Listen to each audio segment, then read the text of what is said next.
Welcome to the GoodHenneC Show. Yeah.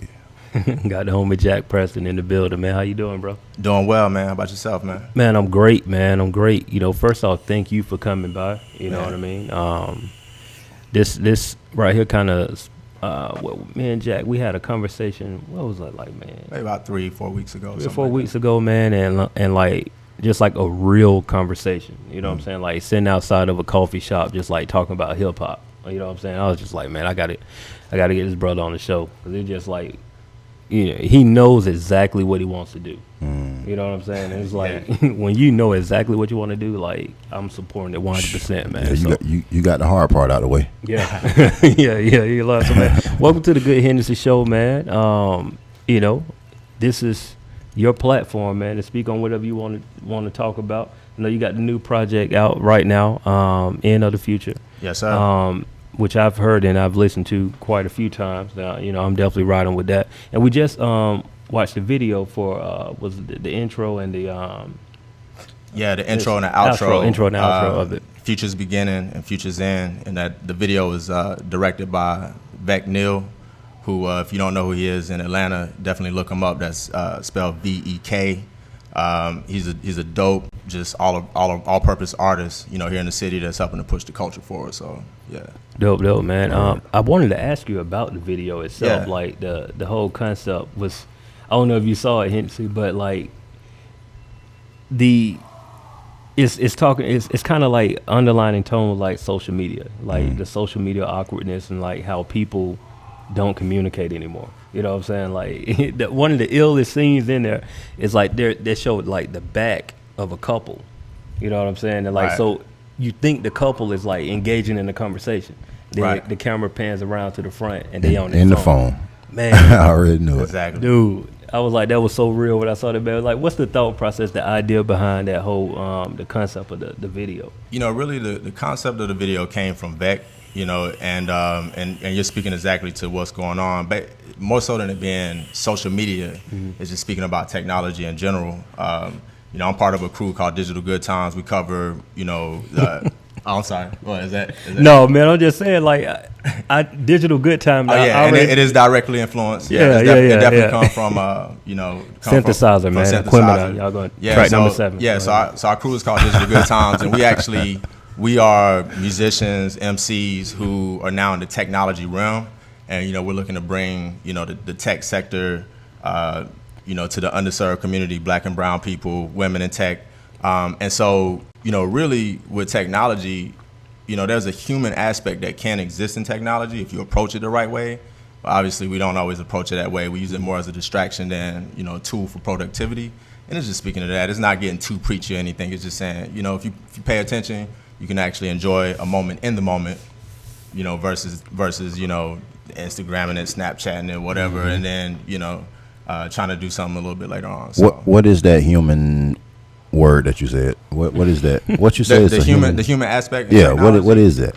Man, not to get too you know, techie and all of that, man, but it's really, you know, we design this stuff. You know, we humans, we design all these gadgets. So if we approach it like, you know, man, this is inorganic, this is against our nature, this, you know, this automatically is a distraction, then that's what it's going to be. But if we, just like anything else, if we design this table to work and function with the way that we work and function as humans, then it becomes, you know, something that helps us. And you know, that's the same thing with technology. Okay. So it's just trying to bring that concept out to people to say, you know, we're interacting with this technology. You know, humans, we have very similar experiences around the world. You know, there may be variations in wealth and resources, but for the most part, we all want clean water, you know, warmth, you know, from the elements, you know, for our family to be cool. And we can bring those aspects into how we design and use our technology. Gotcha. Yeah. And I only ask that because, you know, like you say, people, they don't use that.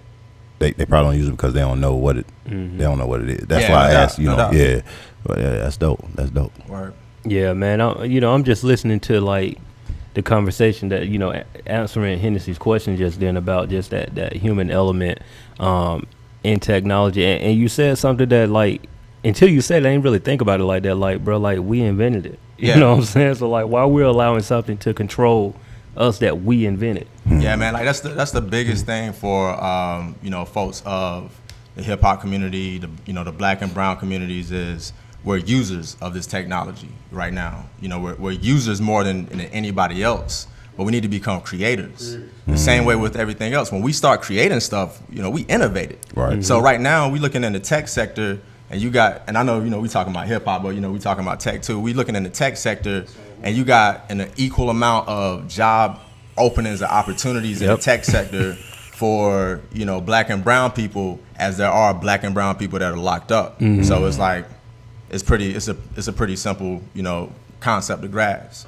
Remember, was this last week when we were talking about like how our community, we go towards arts and entertainment when other communities go toward science, technology, mathematics, all of the stuff that we, like you said, we're users of, we consume it. And it's like we could easily be creating that stuff, and instead of trying to figure out like how am I going to make money doing this or doing that, and exactly. Like, all we got to do is remember that we came up with the mathematics. You know what I'm saying? Also remember, actually, a lot of people don't realize this, but the internet was actually created by black people. Believe it or not. Go into it, man. Yeah. So break it down. Yeah. So basically, there was a room of cats that had this concept. Somebody was like, yo, this is the concept we needed to be developed. It got developed. And then as things disappear and dissipate into the history books, someone else got credit for it. But if you really dig into it, you'll see that we actually came up with the internet, man. So we are the creators of a lot of this stuff, man. It's just a matter of us owning it and taking it to where it's really supposed to be and then not being bastardized into stuff that just works against us. Man, I saw a TED talk about the internet being underwater. The wires are ran underwater. I heard that. I'm not as familiar with that, but I wouldn't be surprised. Fiber optics? It's just like the internet is literally like cables. The cables are connected. I haven't come across that, but I can definitely look into it. It's a TED. It's a TED talk where they're talking about there was like the cables to the internet is literally connected and they go up on. It's you ever thought about like how am I able to talk to somebody in Korea? Like if you think about it, that doesn't make sense. You know what I'm saying? Right. It's like how are we able to be connected like that? It's like it's literally a wire. And they show like sometimes the video actually showed like where every now and then the wires get caught up. Right. And so they actually have to go and repair the wire. And like, they show where people were actually digging, getting the wires and reconnecting them and putting them back in the water. It's like it's amazing to see. And then until you actually see that, you kind of think like, well, that it kind of makes sense. Like how else the internet didn't just like pop up. Like it had to be built like something like everything else. So it's like, how did they do it? You know what I mean? It's crazy though. I was like, wow. Yeah, for real. Yeah. I'm looking at this stuff, on your site, man, and really just talking about like, the projects and stuff that you got going on. Right.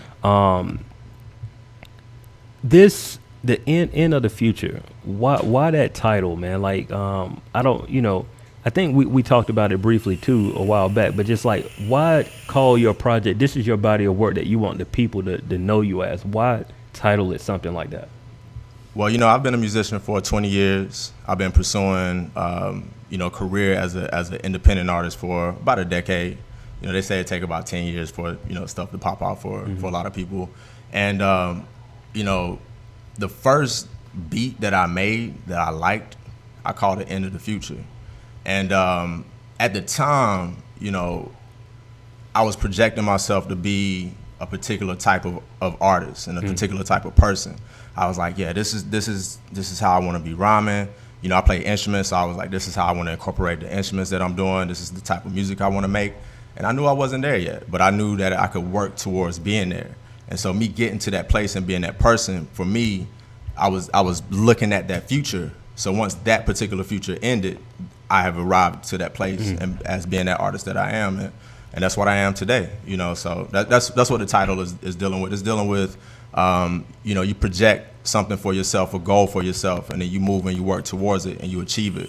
And it doesn't mean that the future has actually, obviously the future hasn't ended, but, it's interesting that it fell at this time because in a way the future has ended because we're living in the future that was projected in the 20th century. You go back and look at all the movies and all the stuff. We're doing all the stuff that they were predicting in those movies, or even if you just look at future predictions from the 60s, all of it was about interconnectivity, the internet. That's all they was talking about in the 60s and 70s. Hoverboards exist now, you know, we are in the future. We're in that future now. So the new future is even crazier and wilder with augmented reality and virtual reality, and, you know, basically we're getting closer and closer to the Matrix, you know, like for real.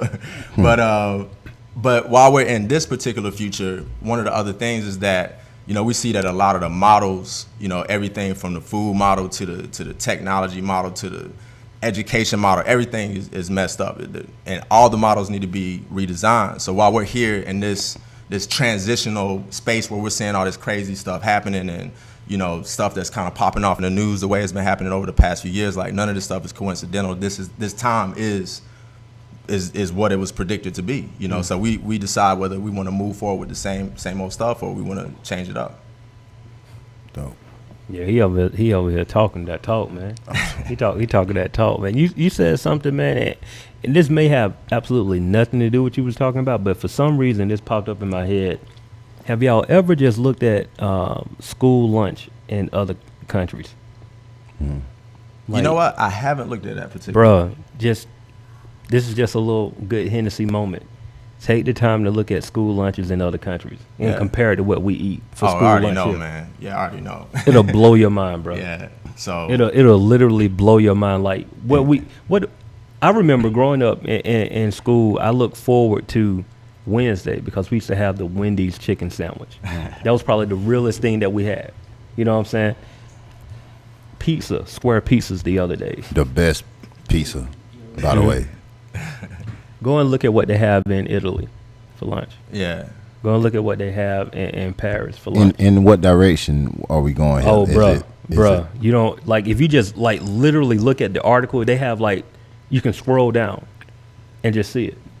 And it's just like you're looking at it side by side. They might have something where, like, they might have duck. You know, they might have Swiss chard.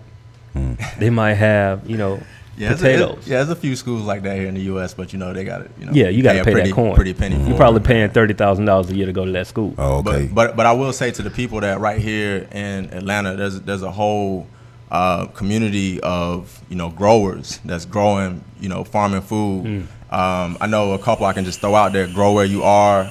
You know, shout out to Truly Living Well that's out there. Shout out to Habesha. There's a lot of folks out there that's growing food that you can actually go straight to them. You know, you ain't paying Uncle Sam. Sorry, and I ain't saying that about Grow Who You Are or whoever, but there's some folks, you ain't got to pay Uncle Sam. You just pay them straight up. Get your food. You know where it came from. It's not messing up your body, and it's right here in the city. So, yeah. Yeah, man. Just do that on your own time. I know that was kind of like off-putting, and that wasn't really, but that just popped up in my mind. You was talking about like the direction of where we're going, and it's just like, man, there's some stuff that we can do right now to definitely correct some things that we have. This project, man, and I know that you're moving forward and you're actually going out and you're performing these records. Yeah. And I saw you perform at Mammal Gallery a couple of weeks back, and just seeing the vibe that you carry with the music, it's like you're a rapper's rapper. You know what I'm saying? Like you literally speaking to the people. Like you're not gonna give them no, let's get crunk and let's, you know, turn up. Like, no, I want you to listen. You know what I'm saying? So like in a time right now where 90% of the records that you're gonna hear is that turn up, how do you catch the people attention when you're rapping to them and you're actually trying to really give them a message? Like, how do you get them? Man, you know, when I just the advice that I've gotten across the board from everybody, musicians, non-musicians, family members, whoever, is they just say stay true to yourself, you know. And I mean, everybody loves, you know, turning up, you know what I mean? Everybody loves having those times and those moments where you're not thinking about you know, lyrics and all of that, man. You're just trying to feel whatever kind of vibe. You may have a drink or something, you out, and that's cool, and I really enjoy that as well. But I just grew up on lyricists, man. You know, I grew up, you know, just to give a quick background, I was born in North Carolina. I moved to Southern California, actually right around the time that Chronic dropped, a little bit before the time that Chronic dropped. You know, my brother was born in '75, so I was able to actually be exposed to a lot of stuff that was a little bit ahead of stuff I shouldn't have been listening to. Yeah. And then in '93, I moved to South Georgia, and so McRae, Georgia, Scotland, Georgia. Yeah, the country, the real country, not the rap country. Okay. You know what I'm saying? It's a town of 300, and it actually created the culture shock that kind of created the person that I am today, going from Southern California to a town of 300 people. You know what I'm saying? Even just from, if anybody's ever moved, your dialect within itself can throw people off. And so I think when we were talking the other week, I was mentioning how cats from North Carolina, before P.D. Pablo, North Carolina cats look north. We all look north. So that's why you got Ninth Wonder and Lil Brother and all them sound the way they sound. That's why J. Cole sound the way he sound. It wasn't until after P.D. Pablo and the crunk era, kind of came that people started looking south. And so my brother, who, by the time I was in Georgia, he was in the Marines and was traveling around the world, and he was always bringing me, it would always still be like, Nas and Busta and all of that. So I'm in Georgia experiencing the booty shake and the Luke and all of that, and then I got my brother that's bringing me stuff from all over the world, and I was one of those headphone kids. So just the lyrics, man, and we talked about Outkast before. They always had stuff that was like just beyond just beyond getting crunk, man. So I was always into that thing, man. So I just wanted to bring that to the people. That's dope, man. I'm trying to figure out where's McRae. So, man, if you on Macon going to Savannah on Highway 16, if you're familiar with Highway 16, everybody's seen the Dublin exit. You're going to see Dublin McRae. Okay. Right there, man. It's slap dab in the middle of nowhere, man. I'm telling you. Okay. Shout out to all my folks, east side, a lot of Cray, Georgia, you know what I'm saying? Scotland, all that, Lumber City, we out here. Gotcha. That's crazy, man, because he trying to figure out he from Quickman. Yeah. I was trying to see if it was somewhere around there. I seen you say 300 people. That sound like a resort. Man, I wish. Like what, one traffic light, something like that? Man, no traffic lights. No traffic, couldn't be. I love my parents down there, man. What traffic? What? Oh, that's yeah. You ain't lying though. Well, no traffic light, man. Hey, you just really put it in perspective just there, like what traffic. You right though. There was no traffic, man. I always trip out, man, with like my folks talking about like traffic in Macon, and I get down there and it's like I can literally get anywhere in Macon in 15 minutes. Yeah. Word. Anywhere. I was like, try to leave your house at 3:30 in Atlanta, trying to get somewhere at 4:00. Good luck. You might as well call them, tell you you're going to be there by 5 o'clock. You ain't going to make it, you know what I'm saying? So that's dope to see, man. So, like, what else you got for the people, man? Like, I know we got another video that we're going to go to, your, I believe the All Right video we're going to go to next. But, like, as far as the music, what else do you have, in store for the people? You mean what's coming up or what have I already done? Right now, man, I'm just continuing to pump out projects, man. So, pump out songs. I still got a couple more videos that I'm going to drop from Into the Future. Those are going to be dropping after next week. But from there, man, Into the Future, it took me a while, man. It actually took me 4 years to put this album out. It didn't take me 4 years to record it, but just dealing with, being an independent musician, making sure it could get the right push that it can get. I wanted to wait to make sure I had a couple elements together. So with it taking that long to get a project out, I'm all about making more in the moment art. You know what I'm saying? Just like I want to just make something and be able to have it out within a month. So that's what I'm focusing on for the next year. And another thing is, I see y'all got my catalog pulled up. I got a project called In the Land of Wanderers, which is actually it's a band album. Like there's no MCing on it. Oh. And so sorry about that. Yeah, so In the Land of Wanderers. So within that, a lot of people didn't know that I could rhyme.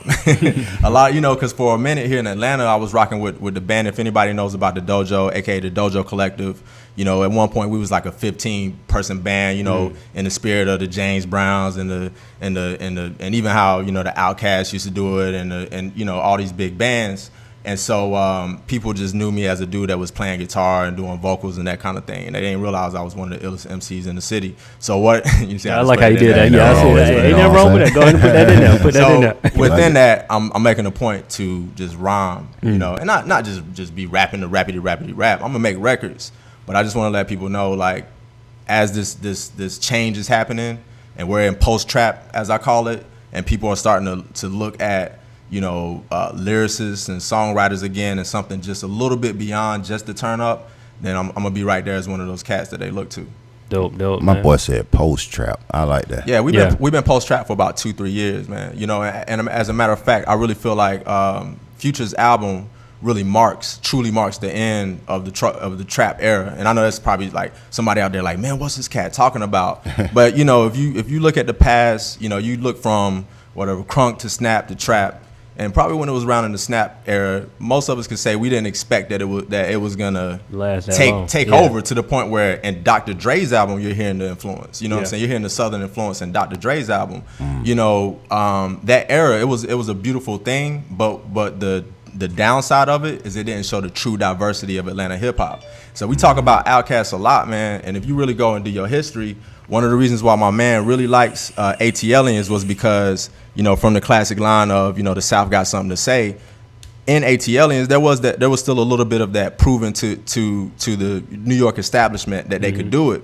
The reason why I chose Aquemini was because that was when they were really starting to say, hey, this is our sound. We're not necessarily making something, you know, for New York, you know, but you know, New York still messed with it, and they were really smart to put people like, you know, Raekwon and different, and it still had those East Coast drums, you know, so that, you know, and plus Dungeon Family as a whole, they were lyricists, you know, I mean, they were all spitters. So once again, I love trap, I love the sound, but where's the MCing, where's the full spectrum of what we able to do, man? Y'all see what's going on out in the city, man. It's not just trap. So I feel like this next era of what we do to show what the city has is to show the true diversity. That's where LA is winning right now, man, because everybody ain't the same artist, man. But they all still mess with each other. But we got, you know, cats down here in this area and they only do their sound and they don't listen to this. And then you got cats that's over here and they only do this and they don't listen to that. I listen to everything. I don't know if I can cuss or not, but I listen to every fucking thing, man. So I'm trying to be one of those cats that be like, man, if you over there and you only with that, and you over there and you only mess with that, man, let's bring some stuff together, man, and see what we can do, man. Let's make some jazz, man. That's what I'm looking at. That's what I'm, you know. Yeah, man.